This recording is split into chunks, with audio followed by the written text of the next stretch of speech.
स्वतंत्रता महोत्सव में आपका निरीक्षण के लिए हाजिर है।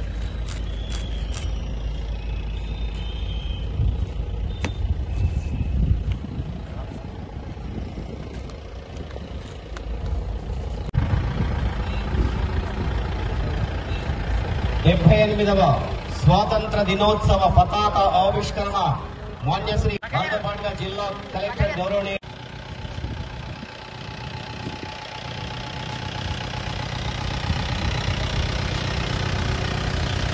స్వాతంత్ర దినోత్సవ సంబరాలలో భాగస్వామ్యం 78వ స్వాతంత్ర దినోత్సవ శుభాకాంక్షలు అందిస్తున్నారు।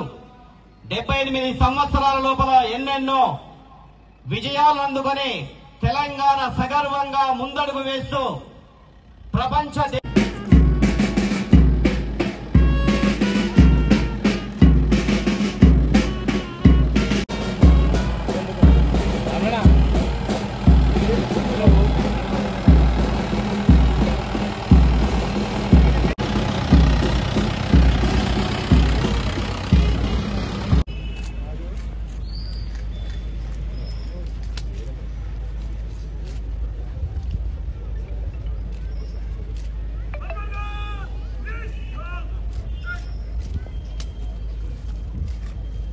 కార్యాలయాలను శుభ్రపరచడం జరిగింది।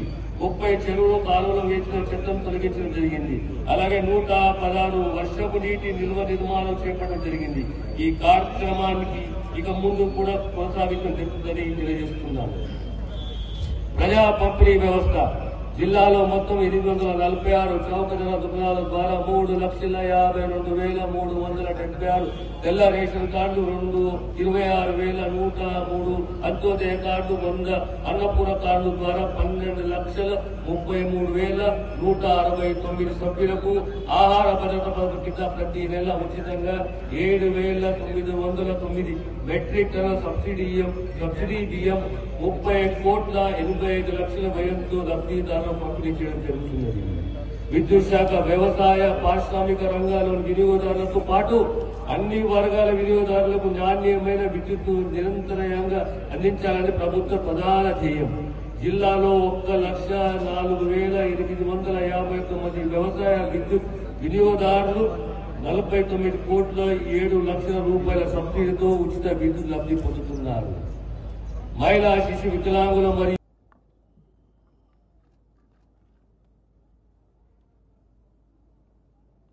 దేశం అభివృద్ధి చెందడం అంటే అద్దాల మెడలో రంగుల గోడలు కాదు, పౌరుల నైతిక అభివృద్ధి నిజమైన దేశ అభివృద్ధి। బాబాసాహెబ్ అన్న చక్కటి మాటలు ప్రతి ఒక్కరికి ఆచరణీయం। ప్రియమైన స్వాతంత్ర సమర యోధులకు, అమరవీరుల కుటుంబాలకు, జిల్లా ప్రజలకు, ప్రజాప్రతినిధులకు, జిల్లా న్యాయమూర్తులకు, అధికారులకు, అనధికారులకు, కర్షక కార్మిక పాత్రికేయులకు, విద్యార్థులకు 78వ స్వాతంత్ర దినోత్సవ శుభాకాంక్షలు। సుమారు 200 సంవత్సరాల వివిధ దశల్లో నిర్విరామంగా చేసిన ఉద్యమాలు, పోరాటాలు స్వతంత్ర భారతదేశ అవతరణకు మూల కారణాలు।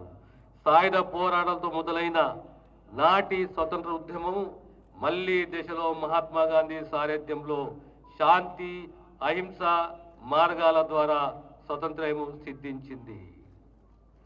స్వాతంత్రం సిద్ధించిన అనంతరం పండిట్ జవహర్లాల్ నెహ్రూ నేతృత్వంలో మొదలైన స్వపరిపాలన డాక్టర్ బిఆర్ అంబేద్కర్ బాబు రాజేంద్ర ప్రసాద్తో కూడిన మేధావుల నేతృత్వంలో నిర్మించుకున్న గొప్ప రాజ్యాంగం భారతదేశపు సమగ్రతను సామ్యవాదాన్ని ప్రపంచానికి చాటి చెప్పింది.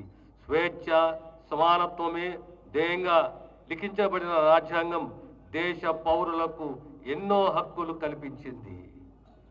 నిరక్షరాస్యత పేదరికం నుండి సంపూర్ణ అక్షరత వైపు అడుగులు వేస్తూ నేడు ప్రపంచంలోనే అత్యధికంగా విద్యావంతులైన యువత కలిగిన దేశం ఆవిర్భవించి అన్ని రంగాలలో మన మేధో సంపత్తిని యావత్ ప్రపంచానికి అందించే స్థాయిలో చేరింది మన దేశం. ఇది నిజ